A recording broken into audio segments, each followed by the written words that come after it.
Dzina la Tate ndi la Mwana ndi la Mzimu Woyera. Amen. Sankhani yemwe mudzamtumikire. Ndikakhala ine ndi banja langa tasankha kudzatumikira Mulungu. Kodi inu ndinokonzeka? Kodi ine ndinokonzeka? Ndikulandireni abale ndi alongo pano pa Tiyankhuleni Ambuye. Lero ndi Loweruka pa 19 August chaka cha 2023. Ndi Loweruka la Mulungu wa 19 Pachaka. Mawu athu oyamba kuchokera m'buku la Yoshua mutu wa 24 ndi 13 kulekeza 29. Amene akutiwerengera mawu oyamba ndi Irene Sambade kuchokera ku Holy Rosary Parish Likuni mu Archdiocese ya Lilongwe. Ndipo salimo yathu ya tsiku la lero ndi salimo namba 15. Inu Ambuye ndinu gawo langa ndi cholowa changa. Mawu amuthenga wabwino ndi monga adalembera Mateyo oyera mutu wa 19 ndime ya 13 kulekeza 15. Amene akutiwerengera mthenga wabwino komanso kutigawira mawu ndi Reverend Father Francis Damaseke kuchokera ku Episcopal Conference of Malawi ECM. Tiyeni abale ndi alongo tisinkhesinkhe limodzi. Mawu oyamba. Mawu a m'buku la Yosua.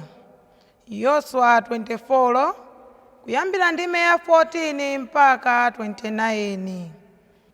Pa masiku amenewa Yosua adati kwa Israeli, inu Aisraeli, opani chauta ndipo mutumikire moona ndi mokhulupirika.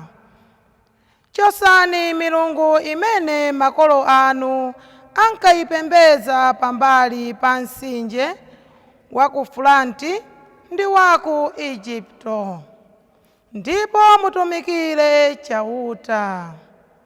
Ngati simufuna kutumikira chauta, sankhani lero lomwe lino amene muti mudzamtumikire, kapena ndi milungu ya Aamori amene mukukhala nawo m'dziko mwawo. Koma ine pamodzi ndi banja langa lonse tidzamtumikira chauta.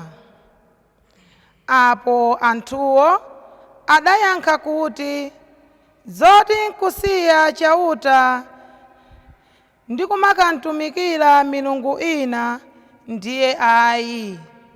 Ife sitingathe kuchita zotere mpang'ono pomwe. Chauta Mulungu wathu ndiye amene adatulutsa makolo athu pamodzi ndi ife tomwe mu ukapolo ku dziko la Igupto. Ndipo tidaonanso ndi maso athu zinthu zazikulu zimene adachita. Ife tikufika chauta ankapirikitsa Aamori amene ankakhala m'dziko lino. Motero nafenso tidzamtumikira chauta chifukwa ndiye Mulungu wathu. Pamenepo Yosua adauza anthuwo kuti, mwina mwaketu inu simungathe kutumikira chauta chifukwa ndi Mulungu woyera, wosalola kupikisana naye, ndipo sakulekererani mukupandukira ndi kumchimwira. Mukasiya chauta Mulungu wanu ndi kumakatumikiranso milungu yachilendo, adzakufulatirani ndipo adzakulangani.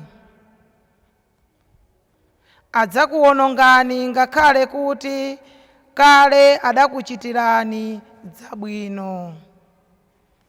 Ndipo anthuwo adauza Yosua kuti, iyayi, ife tidzamtumikira chauta. Tsono Yoswa adawuza kuti, inu mukuzichitiranji nokha umboni kuti mwasankhula kutumikira chauta? Anthuwo adavomera kuti, inde, mboni ndife tomwe. Yoswa adatinso, chosani milungu yachilendo imene ili pakati panu, ndipo muzimpembedza chauta, Mulungu wa Israeli mokhulupirika. Anthuwo adawuza Yoswa kuti, tidzamtumikira chauta Mulungu wathu, ndipo tidzamvera malamulo ake. Motero Yoswa adapangana nawo anthu pa tsiku limenelo, ndipo ku Sekemu komweko Yoswa adapasa anthuwo malamulo ndi malangizo.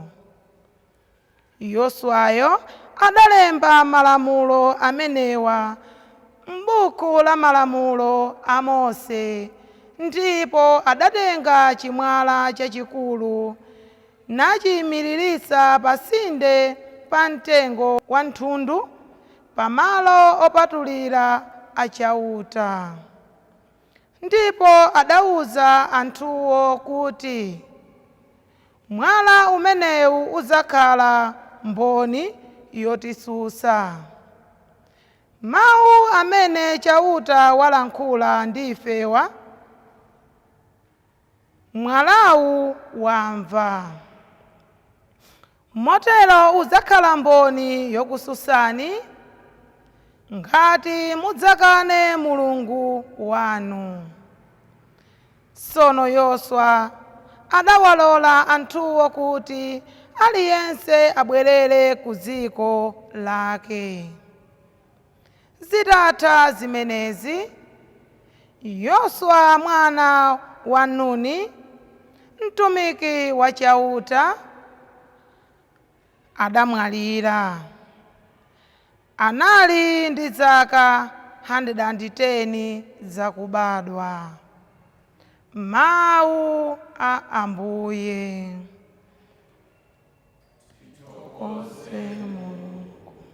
Ambuye akhale nanu. Mawu a Uthenga Wabwino monga adalembera Mateyu oyera. Ulemu kwa inu Ambuye. Mutu wa 19 ndi 13 kulekeza 15. Pa nthawi yomweyo anthu ena ankabwera ndi ana kwa Yesu kuti awasanjike manja ndi kuwapempherera. Ophunzira ake nkumawazazira. Koma Yesu adati, alekeni anawa azibwera kwa ine, musawaletse. Paja ufumu wakumwamba ndi wa anthu otere. Atatero adawasanjika manja kenaka nkumapita. Mthenga wa Ambuye. Ulemu kwa inu Ambuye Yesu Kristo. Sankhani yemwe mudzamtumikire. Ndikakhala ine ndi banja langa tasankha kutumikira Mulungu. Lero Aisraeli ali pa Shekemu limodzi ndi Yoshua akutsanzika, koma akufuna Aisraeli apangenso renew chipangano ndi Mulungu, abwerezenso malonjezo ndi Mulungu. Padzana adalumbira, koma adali kulumbira mwa nkhadza. Lero Yoshua akufuna atsimikize Aisraeli poona zimene Mulungu wachitira ndi mtima waufulu asankhe Mulungu. Koma ngati kutumikira Mulungu kukuyipirani, mudzisankhire lero nokha amene muti mudzamtumikire. Mulungu wathu amalemekeza ufulu wathu. Sadzatikakamiza kuti tisankhe kumtumikira, koma amatiunikira kuti tisankhe zoyenerera. But we have to be very careful. Chifukwa tsiku la lero Ambuye chauta afuna tionetse kufunika kwa ufulu. We are free beings. We are created as free human beings. Komano freedom does not mean a choice. Apa mwina mpamene ambiri timasokonekera. This is where we go wrong. The number of choices that we make at times may suggest to us that it is even a good choice for us at times not to choose at all. It is impossible for us in this life to live without choosing. Ndizosatheka mmoyo uno kukhala okondwa posasankha. Nde timasankha zinthu zosiyana-siyana. Timasankha sapato yovala, malaya yovala, chakudya. Timasankha zinthu zoti tichite, zipani zojoyina, matimu osapotera. Timasankha zinthu zoti tipange tsiku la lero. Koma tikumbukire kuti ngakhale kupanga chiganizo choti sindisankha ndikusankhaso. Nde lero Mulungu afuna ationetse kuti chisankho chabwino chimabweretsa ufulu, chisankho cholakwika chimabweretsa ukapolo. Yoshua akunena kuti sankhani yemwe muti muntumikire. Nde akupereka zitsanzo za mmene adasankhira makolo athu padzana. Powerenga chapter 24 cha Yoshua chimenechi akutipatsa list ya zinthu zinayi zimene Aisraeli adasankha, and these are the very same choices zimene zimakhala presented to us on a daily basis. Poyamba, pambali pa mtsinje wa Euphrates, tikawerenga Yoshua 24 ndime ya 2, tamva kuti adasankha milungu ina. Iyi inali milungu imene iwo amachita kusankha mwa ufulu wawo. Ndi milungu imene amapitako pokha pamene akumana ndi mavuto until they faced a kind of trouble. That's where they were facing these gods. Iyi ndi milungu imene timayiona pakati pathu. Timati achina juju, mitsiriko, ndikuyenda pa maulendo ndifuna kena kake. Milungu imene timasankha. Osati chifukwa kuti we are panicked, koma chifukwa yangati ka lifestyle ena adangokhala kamoyo kawo kosankha kuteroko. These are the gods whom we control. They don't control us. Ndi milungu imene Aisraeli padzana, milungu ina imene adasankha ali pamphepete pa mtsinje wa Euphrates. Kenaka tikawerenga Yoshua 24 ndime 14 akuti makolo anu adasankhanso milungu ya ku Egypt imene amapembedza achina Farao ndi anzake ndi zina zotero. Iyi ndi milungu imene timayipembedza chifukwa cha mantha, kapena chifukwa chofuna chitetezo, kapena chifukwa chofuna kaufulu kabodza, kapena chifukwa choti zina zake zizitiyendera. Ndiye timaona kuyamba kupembedza atsogoleri a ndale, kumanamiza, amati bootlicking, kuvomereza zinthu zoyenera kutsutsa, kuombera m'manja zinthu zoyenera kukwiya nazo, milungu ya ku Egypt. Kenaka akuti makolo anonso adasankha milungu ya Aamori, mdziko la chilendo. Pali milungu imene timayisankha tsopano chifukwa choti tili mu dziko la chilendo. The gods around us, they chose the gods around them, milungu ya Aamori. This presents zinthu zimene zimaoneka zosangalatsa pa nthawiyo. Tikawerenga kalata ya Paulo yolembera Timoteyo, kalata yachiwiri mutu wa 4 ndime 10, amanena kuti Paulo kumuuza Timoteyo, Dema adandithawa chifukwa chokonda milungu ya pansi pano, milungu ya chilendo, the gods of excitement. Nde pali zinthu ngati fame, pali zinthu ngati money, pali zinthu ngati power, zinthu zimene timangoona kuti zitipatsa excitement kanthawi kochepa. Koma lero Yoshua akunena kuti musankhe mulungu wa milungu. Choose the God of gods. Mulungu amene amakutetezani, mulungu amene amakufungatirani, mulungu amene adakutulutsani mukapolo, mulungu amene adakulengani. Komano Yoshua ponena kuti musankhe mulungu wa milungu sakuyimira pompo, akuti mukamusankha ndiye muzintumikira. Ndipo chitsanzo chotumikiracho ndi ine ndi banja langa tasankha kuti tidzatumikira mulungu. Tikutumikira mulungu ndipo tidzamtumikira mulungu. Ino ndi ine nkutheka tidasankha mulungu wa milungu, koma tikulephera kumamtumikira. Nchifukwa yake Yoshua sakuyimira poti mumusankhe, atauza kuti mumusankhe akunenanso kuti muzintumikira. Tikansankha mulunguyo tizintumikira. Ndipo Yoshua adaonetsa kuti kutumikira mulungu ndi kutani. Titopereka zitsanzo zisanu zimene Yoshua adaonetsera Israeli aja kuti akuntumikira mulungu ndipo adzamtumikira. Koyamba adasankha kuntumikira mulungu polimbana ndi Amalekites. He fought the Amalekites. Zimene zikanatha kuchotsa moyo wake mosavuta. Kutumikira mulungu ndi kulolera kupita kumalo for the sake of his name, for the sake of salvation of all. Ndi kulolera kuiwala china chilichonse kuti titumikire mulungu.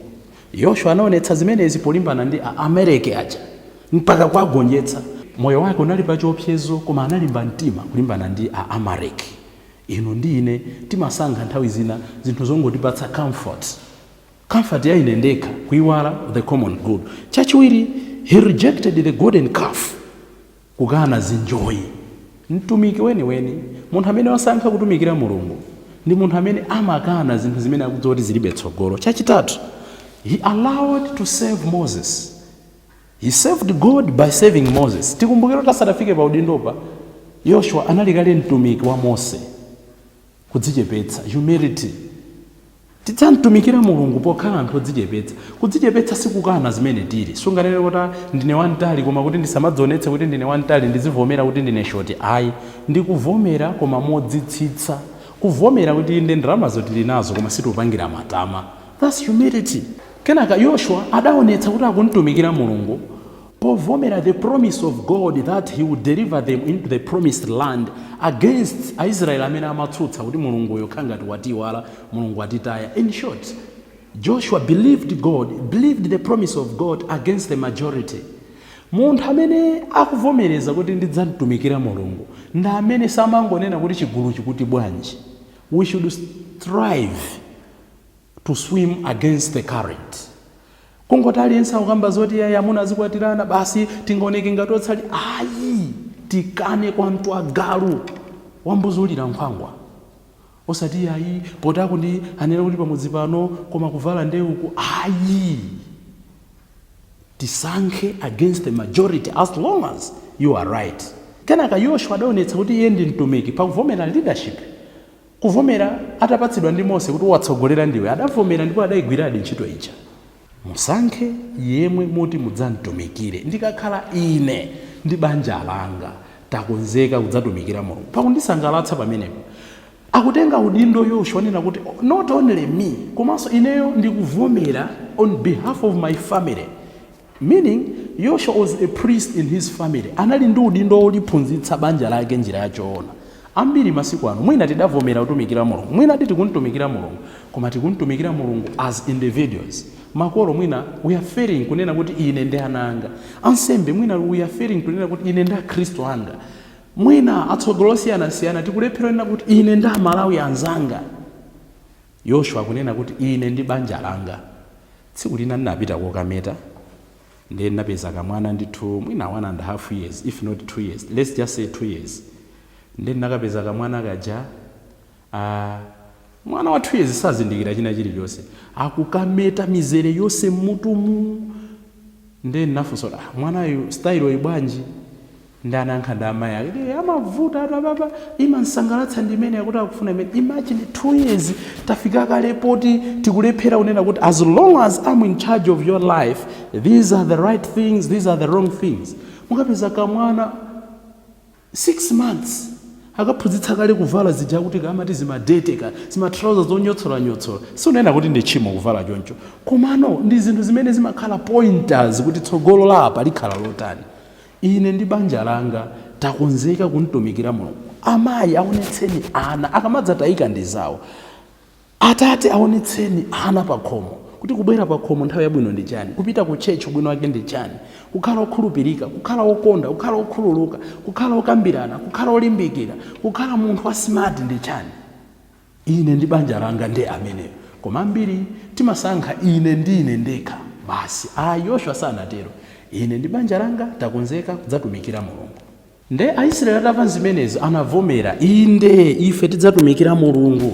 Nde Yoshua anakanira inu simungathe kutumikira Mulungu. Kodi amaopseza, kodi amapanga discourage. He wanted a serious commitment. Mpaka atabwereza kangapo Aisraeli aja ife tidzamtumikira Mulungu, ife tidzamkonda Mulungu. Anafuna kuti amvetse zimene akunena, anafuna kuti azindikire zimene akunena. Ambiri tidasankha kutumikira Mulungu tisadamvetse zimene tikunenazo. Ambiri timantumikira Mulungu tisakudziwa kuti kutumikira Mulungu ndi chani. N'chifukwa chake timangopanga zinthu zotengeka. Tapemphe tsiku la lero Ambuye pamene akutipatsa chisankho choti tisankhe kutumikira Iye. Mwina talephera njira zosiyana koma titakhala pasi pamoyo wathu wa tsiku ndi tsiku tione kuti ineyo pa ine mwini komanso ndi banja langa komanso ndi anzi zanga komanso ndi chuma changa ndizintumikira Mulungu motani. Ambuye tsiku la lero tithandizeni monga mwatuzira muthenga wabwino kuti titileke tiyana tizibwera kwa inu. Nkutheka ine ndinu we may not be as innocent as children may be. Komano if we are failed to follow their innocence we may follow the penitent spirit of the Israelites. Titha kukhala oyera ngati ana mu uzimu pomalapa machimo athu. Tilekeni tiyana tibwere kwa ine ife tipita kwa Ambuye ngati Aisraeli ovomera kulephera kwathu nkunena kuti tsopano tikusankha kutumikira inu. Ine ndi banja langa, ine ndi mpingo wanga, ine ndi bizinesi yanga, ine ndi usembe wanga. Limenelo likhale pemphero lathu tsopano ndi pa nthawi zosatha. Dzina la Atate ndi la Mwana ndi la Mzimu Woyera. Amen.